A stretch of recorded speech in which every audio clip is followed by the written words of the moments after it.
আল্লাহ তাআলা জাতক নন এবং জনক নন। সৃষ্টি এবং জন্মের মধ্যে পার্থক্য কি? সৃষ্টিটা হচ্ছে ব্যাপক, সৃষ্টিটা হচ্ছে ব্যাপক। অনস্তিত্ব থেকে অস্তিত্বে নিয়ে আসা, এটাও এক প্রকারের সৃষ্টি। মূলত সৃষ্টি যখন বলা হয় সাধারণত অনস্তিত্ব থেকে অস্তিত্বে নিয়ে আসা। অনুরূপভাবে একটা বিষয় থেকে আর একটা বিষয়ে নিয়ে যাওয়া, এটাকেও সৃষ্টি বলা হয়, খালক। সুতরাং সমস্ত যে সৃষ্টি অনস্তিত্ব থেকে অস্তিত্বে এসেছে, কোনো অস্তিত্ব ছিল না এমন কিনা, পানি থেকে অনেক কিছুকে সৃষ্টি করা হয়েছে। তো একটা বিষয় থেকে, একটা রূপ থেকে আর একটা জায়গাতে তৈরি করাকে খালক তথা সৃষ্টি বলে আখ্যায়িত করা হয়েছে। আর সাধারণত জন্ম, জাতক নন জনক নন, বিষয়টা ভাবতে হবে। জাতক নন অর্থাৎ তিনি কারো পুত্র নন, জাতক নন তিনি কারো পুত্র নন, তার কোনো পিতামাতা নেই। ও জনক নন মানে তিনি কারো পিতাও নন। জনক, স্রষ্টা এবং জনক উভয়ের মধ্যে পার্থক্য। আমরা যাদের আমাদের সন্তান আছে তাদেরকে জনক বলা হবে, আমাদের যাদের সন্তান আছে তারা তাদের জনক। যারা আমরা যখন সন্তান কারো, তখন আমরা জাতক। তো আল্লাহ তাআলা কারো সন্তানও নন, আর আল্লাহ তাআলার কারো পিতাও নন। এক কথাই মানে আল্লাহর কোনো ছেলেও নেই, আল্লাহর কোনো পিতাও নাই। পার্থক্যটা বুঝে এসেছে? কিন্তু স্রষ্টার ক্ষেত্রে বিষয়টা এমন কিনা, স্রষ্টা যিনি স্রষ্টা, তিনি যিনি জাতক নন, বরং আল্লাহ তাআলা তিনি হলেন স্রষ্টা। তিনি জাতক নন, তিনি জনক নন, সমস্ত সৃষ্টির তিনি হলেন স্রষ্টা। বলেন। প্রশ্ন 2, শেখ ইমাম সাখাবী রাহিমাহুল্লাহ মাকাসিদুল হাসানার 1021 নম্বর হাদিসে আবু বকর রাদিয়াল্লাহু আনহু থেকে নবীর নাম শুনলে চোখে চুমু দেওয়া মর্মে একটা রিওয়ায়াত এসেছে। তারপরে তিনি সেখানে হাদিস নিয়ে আসার পরে লা ইউসাফ শব্দ নকল করেছেন। এখন অনেকের দাবি বা একটা উসুল দিতে চাই তারা, যে কোনো মুহাদ্দিস যখন কোনো হাদিসকে সহিহ নয় বলে, তার অর্থ এই যে হাদিসটা মূলত সহিহর নিচের দরজায় হতে পারে হাসান, যে মোল্লা আলী কারি হানাফি রাহিমাহুল্লাহ থেকে এরকম একটা কল পাওয়া যায়। তো এটা দিয়েই এই হাদিসকে অনেকেই সহিহ প্রমাণ করার চেষ্টা করছে। আসলে এই উসুল সঠিক কিনা? সার্বিকভাবে ওসুল সঠিক নয়, প্রথম নম্বর কথা হচ্ছে। দ্বিতীয় নম্বর কথা হচ্ছে, ইমাম সাখাবী আল মাকাসিদুল হাসানাতে সেটা উল্লেখ করেছেন, এবং সহিহ নয় বলে যেটা উল্লেখ করেছেন মোল্লা আলী কারি, তিনিও ইমাম সাখাবীর কথাটাকেই উল্লেখ করেছেন। প্রথমত ইমাম সাখাবীর কথাটি উল্লেখ করার পরে মোল্লা আলী কারি রাহিমাহুল্লাহ আল আসরারুল মারফুয়া ফিল আহাদিসিল মাওযু ফিল আখবারিল মাওযুআ, আল আসরারুল মারফুয়া ফিল আখবারিল মাওযুআ গ্রন্থে ইমাম সাখাবীর কথাটা নকল করেছেন। অতঃপর বলছেন যে আমি বলবো, ওয়াইদা সাবাতা রাফুহু আলা সিদ্দিক ফায়াকফিল আমালু বিহ লিকাউলিহি আলাইহিস সালাতু ওয়াস সালাম সুন্নতি ওয়া সুন্নাত আলাইকুম বিসুন্নতি ওয়া সুন্নাতিল খুলাফায়ে রাশিদিন। অর্থাৎ প্রথমে ইমাম সাখাবীর কথাই নকল করলেন যে এটা সঠিক নয়, এটা সহিহ নয়। এখানে সহিহ নয় যখন বলছেন বিশুদ্ধ নয়, মানে প্রমাণিত নয়। তারপরে বলছেন যে আমি বলবো, যদি আবু বকর থেকে মারফু প্রমাণিত হয়, ওয়াইদা রাফা ওয়াইদা সাবাতা রাফউহু, মওকুফান বলছেন না যে মারফু তো জয়ীব, তো মওকুফটা সহি কথা বলছেন না। ওয়াইদা সাবাতা রাফুহু আলা সিদ্দিক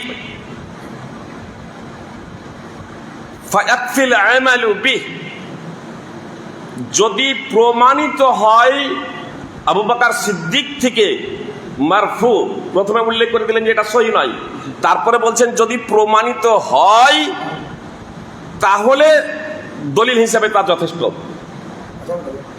তাহলে তার উপরে আমল করার জন্য তার যথেষ্ট হবে। কারণ রাসূল সাল্লাল্লাহু আলাইহি সাল্লাম বলেছেন যে তোমরা আমার সুন্নাত এবং খোলাফায়ে রাশিদিনের সুন্নাতকে আঁকড়ে ধরো।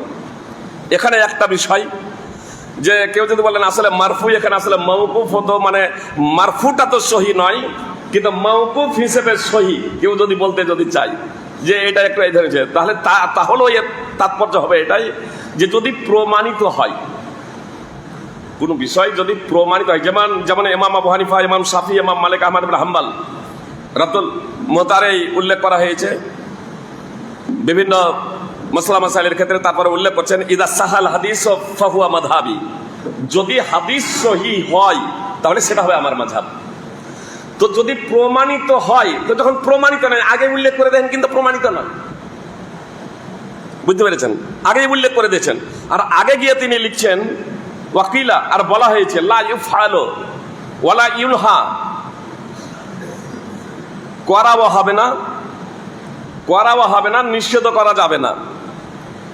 তারপর বলছেন গারাবাতুহু লা তাকফা আলা যাবিন দোহা, বুদ্ধিজীবীদের জন্য এর দুর্বলতা গোপন নয়। কি বললেন? আর এর যে তাৎপর্য, এটা যে ইনি হাসান বলতে চাননি যে জয়ীব, এর জ্বলন্ত প্রমাণ হলো স্বয়ং মুল্লা আলী কারির আর একটি বই হচ্ছে আল মাসনু ফি মা, আরেকটি মুল্লা আলী কারি হানাফি রাহিমাহুল্লাহর বই হচ্ছে আল মাসনু ফি মারিফাতিল হাদিসিল মাওযুউ, জাল হাদিস গ্রন্থের বই আল মাসনু ফি মারিফাতিল হাদিসিল মাওযুউ। এই বইয়ে তিনি এটাকে উল্লেখ করেছেন, আর এই বইয়ে উল্লেখ করার পরে সহি নয় এতটুকু বলেই ছেড়ে দিয়েছেন যে বিশুদ্ধ নয়, জাল হাদিস গ্রন্থে উল্লেখ করছেন। এত দ্বারা প্রমাণিত হচ্ছে যে মুল্লা আলী কারির নিকটেও এটা প্রমাণিত নয়। তর্কের খাতিরে যদি ধরে নেওয়া হয় যে না মুল্লা আলী কারি, কেউ যদি বলে যে না মুল্লা আলী কারির নিকটে এটা হাসান পর্যায়ে, অর্থাৎ এটা প্রমাণিত, তো কোনো ব্যক্তি যদি প্রমাণিত বলেই তার জন্য সেটা দলিল হয়ে যাবে না ততক্ষণ পর্যন্ত যতক্ষণ না আপনি সেটা প্রমাণ করবেন যে এটা হাসান।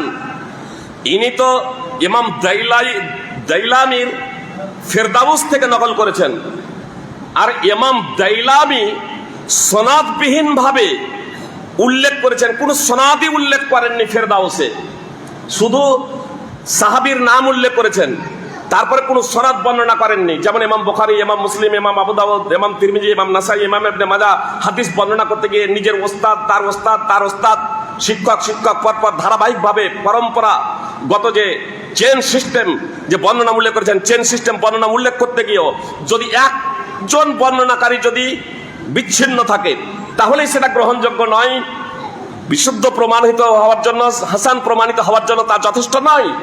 আর সেখানে দাইলামি রাহিমাহুল্লাহ আপনার আবু বকর থেকে যে বর্ণনা করছেন কোন সনদ বর্ণনা করেননি, অথচ আবু বকরের ইন্তেকালের প্রায় 4 শতাধিক পরে ইমাম দাইলামি জন্মগ্রহণ করেছেন 445 হিজরিতে, আর আবু বকর রাদিয়াল্লাহু তাআলা আনহু ইন্তেকাল করেছেন 13 হিজরিতে।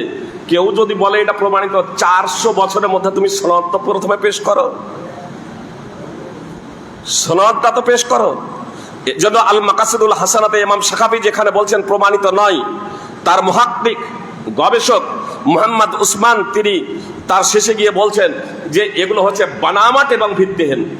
এজন্য সৌদি ফতোয়া কমিটির মুফতিগণ, শেখ ইবনে বাজ সহ সৌদি ফতোয়া কমিটির মুফতিগণ তাকে বেদাত বলে উল্লেখ করেছেন। আল্লাহ তাআলা আমাদের তা থেকে বেঁচে থাকার তৌফিক দান করেন, আমিন।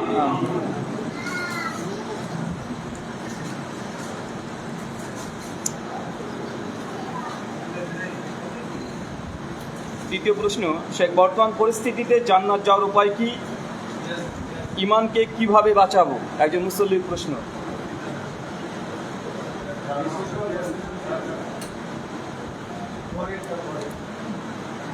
জান্নাত যাওয়ার জন্য বর্তমান পরিস্থিতিতে আমাদের করণীয় কি? ঈমানকে বাঁচানোর জন্য আমাদের কোন পন্থা অবলম্বন করা দরকার? আপনার অতীত থেকে নিয়ে মুহাম্মদ সাল্লাল্লাহু আলাইহি সাল্লামের নবুয়াত লাভের পর থেকে নিয়ে আপনার কিয়ামতের আগে পর্যন্ত যে কেউ জান্নাতে যেতে চায়, মুহাম্মদ সাল্লাল্লাহু আলাইহি সাল্লামের পদ্ধতি ছাড়া সেটা সম্ভব নয়। আল্লাহ তাআলা পবিত্র কোরআনে বলেন, ফাইন আমানু বিমিসলি মা আমানতুম বিহি ফাকাদ ইহতাদাউ ওয়া ইন তাওয়াল্লাউ ফাইন্নামা হুম ফি শিকাক। যদি তারা তোমাদের মতো ঈমান নিয়ে আসে, যদি তারা তোমাদের মতো ঈমান নিয়ে আসে তাহলে হেদায়েত প্রাপ্ত হবে, আর যদি বিমুখ হয় তবে মতভেদে লিপ্ত হয়ে যাবে, বিরোধিতায় নিমজ্জিত হবে। সূরা বাকারার 137 নম্বর আয়াত। অত্র আয়াতে দুটো শব্দ আমাদের বুঝে নিতে হবে, তারা এবং তোমাদের। মানে তোমাদের মতো ঈমানের আল্লাহ তাআলা দাবি করেছেন। যদি তারা বলতে কারা আর তোমাদের বলতে কারা? সূরা বাকারার এই আয়াত মদিনায় অবতীর্ণ হয়েছে। এ আয়াত যখন অবতীর্ণ হয় তখন যারা ঈমান আনয়ন করেছিলেন তারা হলেন তোমাদের, আর তাদেরকে বলা হয় সাহাবা।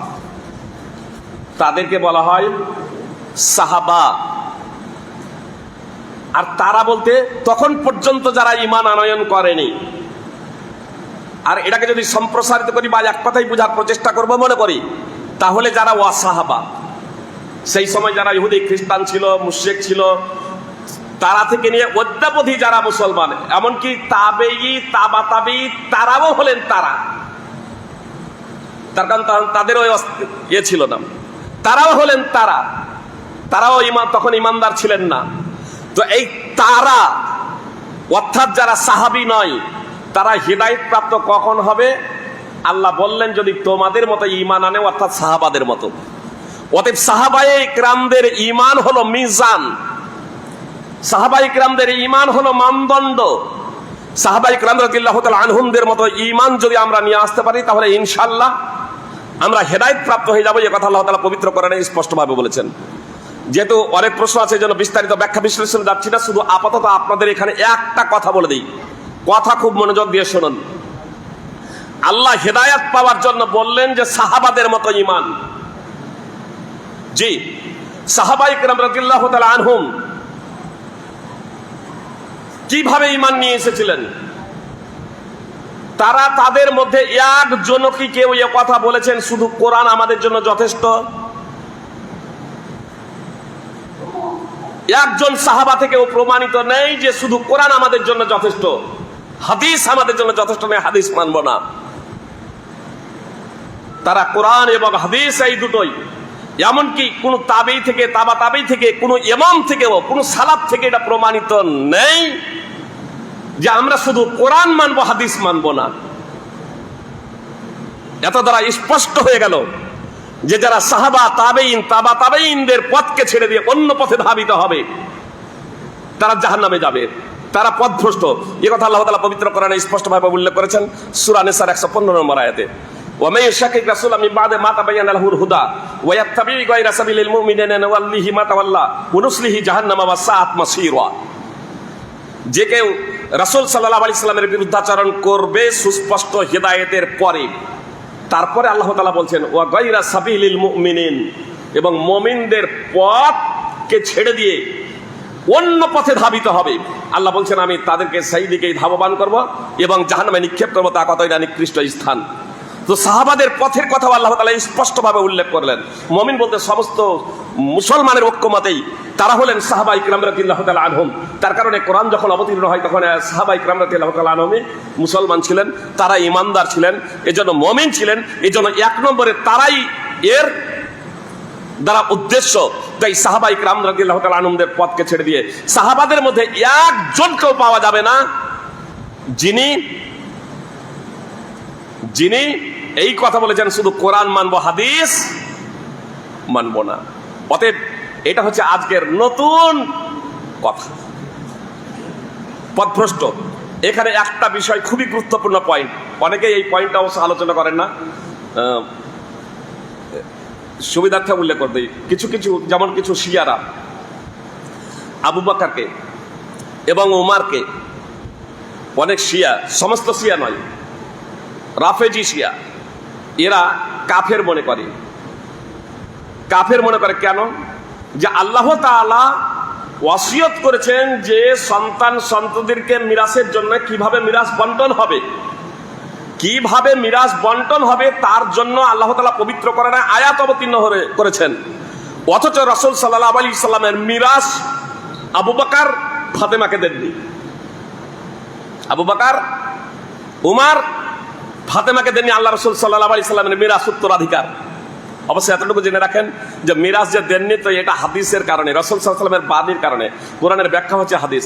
নবী সাল্লাল্লাহু আলাইহি সাল্লাম বলেছেন যে আমরা নবীরা যা কিছু ছেড়ে যাই তা হলো সাদাকা, তো সাদকা হিসেবে মিরাজ হিসেবে মিরাজ নয়।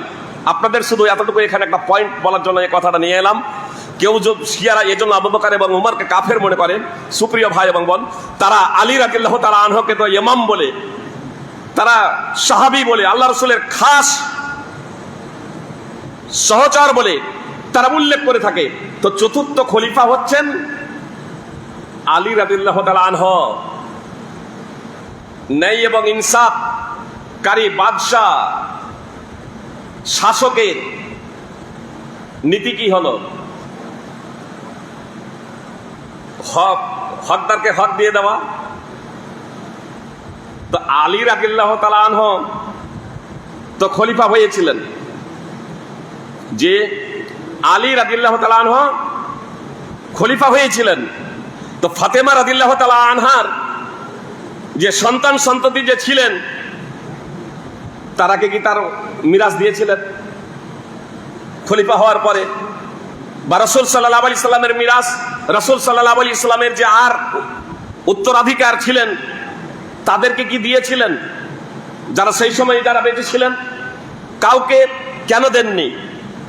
তাহলে আবু বকর যে পথে হেঁটেছিলেন, উমর রাদিয়াল্লাহু তাআলা আনহু যে পথে হেঁটেছিলেন, উসমান রাদিয়াল্লাহু তাআলা আনহু যে পথে হেঁটেছিলেন, সেই পথেই তো আলী রাদিয়াল্লাহু তাআলা আনহু হেঁটেছিলেন। আর শুধু ফাতেমাকে কেন বঞ্চিত করবেন? এটা তো হাদিসের কারণে। স্বয়ং যদি মিরাস বন্টন করতেন তাহলে তো আবু বকরের কন্যা আয়েশাও পেতেন। মিরাস যদি বন্টন করতেন তাহলে উমর রাদিয়াল্লাহু তাআলা আনহুর কন্যা হাফসাও পেতেন। আসলে শিয়াদের এটা হচ্ছে চরমতম অজ্ঞতার পরিণতি।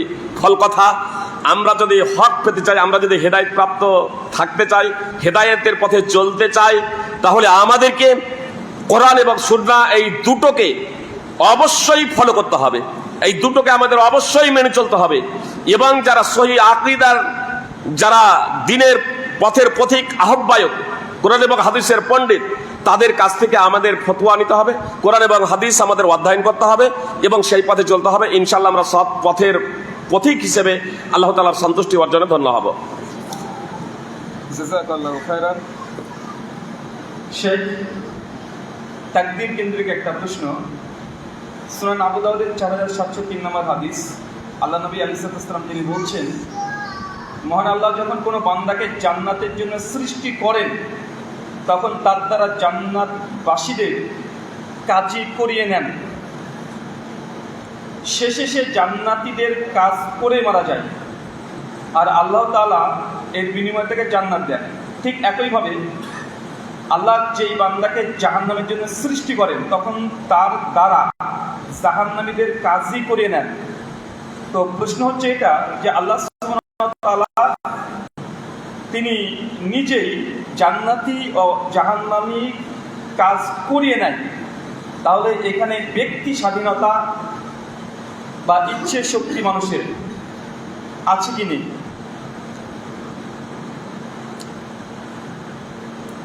সুপ্রিয় ভাতৃবৃন্দ, আমরা প্রশ্ন শুনলাম।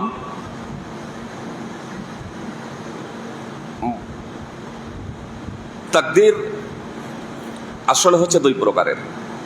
ভাগ্য, ইরাদা হচ্ছে দুই প্রকারের। তাকদীর তো 4টি পর্যায়ে এরকম বিভিন্ন স্তর রয়েছে। তবে এরাদা, ইচ্ছা, যে আল্লাহ তাআলা এটা করান, বা আল্লাহ তাআলা যাকে পথভ্রষ্ট ইচ্ছা করেন তাকে পথভ্রষ্ট করেন, আল্লাহ তাআলা যাকে হেদায়েতের ইচ্ছা করেন তাকে হেদায়েত দান করেন, আল্লাহ যাকে ইচ্ছা করেন জান্নাতের পথ দেখান, আল্লাহ যাকে ইচ্ছা করেন তাকে গুমরাহ করেন, পথভ্রষ্ট করেন। বুঝতে পেরেছেন? আসলে এগুলো এক একটা হচ্ছে সংক্ষিপ্ত এক একটা বর্ণনা। যখন সার্বিকভাবে এই মর্মে কোরআন এবং হাদিসগুলোকে একত্রিত করা হবে তখন আমরা এর দ্বারা দুটি বিষয় অবগত হব, যে ইচ্ছা এটা হচ্ছে দুই প্রকারের। একটা সৃষ্টিগত, সৃষ্টিগত ইরাদায়ে কাউনিয়া, অর্থাৎ সৃষ্টিগত, তাখলিকে একে বলা হয় সৃষ্টিগত ইচ্ছা, ইরাদায়ে কাউনিয়া তাখলিকিয়া। আর একটা হচ্ছে ইরাদায়ে শরঈয়া দ্বীনিয়া। তো ইরাদায়ে কাউনিয়া এটা হচ্ছে যে আল্লাহ তাআলা যাকে যে জন্য সৃষ্টি করেছেন সে সেই কাজটাই, সে সেই বিষয়টাই করবে, বুঝতেছেন? ইরাদায়ে সৃষ্টিগত ইচ্ছা। এর সাধারণ একটা উদাহরণ দিই, তাহলে আপনাদের বুঝতে সুবিধা হবে। যেমন আল্লাহ তাআলা কানকে সৃষ্টি করেছেন শ্রবণের জন্য, চোখকে সৃষ্টি করেছেন দেখার জন্য। তো কান দ্বারা শুনবো, চোখ দ্বারা দেখবো। কেউ যদি মনে করে নাকেও তো ফুটো আছে, তো নাক দিয়ে শুনবো, শুনতে পারবে? কি বলছেন? নাক দিয়ে শোনা যাবে? নাক দিয়ে শোনা যাবে না, কান দ্বারাই শুনতে হবে। কেউ যদি বলে মৌলভী মাওলানা বলছে কান দ্বারা, কানকে শোনার জন্য সৃষ্টি করছে আল্লাহ তাআলা, তো আমরা এখন নাক দিয়ে শুনবো? জি না, ও মৌলভী মাওলানার কথাই শুনতে হবে। কান দ্বারাই শুনতে হবে, চোখ দ্বারা দেখতে হবে। আর এজন্য আল্লাহ তাআলা প্রশ্ন করবেন না যে কান শুনেছিস কেন, চোখ দেখেছিস কেন, প্রশ্ন করবেন না। কেন? আল্লাহ তাআলা তো কানকে সৃষ্টি করেছেন শোনার জন্য, চোখকে তো সৃষ্টি করেছেন দেখার জন্য। প্রশ্নটা কি করবেন? কি কি শুনেছো, কি কি দেখেছো? বুঝতে পেরেছো? বুঝতে পেরেছেন? কি কি শুনেছো, কি কি দেখেছো, কি কি কি কি শুনেছো, কি কি দেখেছো। তার কারণ সবকিছু ইরাদায়ে শরঈয়া, যে সবকিছু আল্লাহ তাআলা দেননি। ইরাদায়ে শরিয়া সবকিছু আল্লাহ তাআলা শোনার জন্য নির্দেশ দেননি।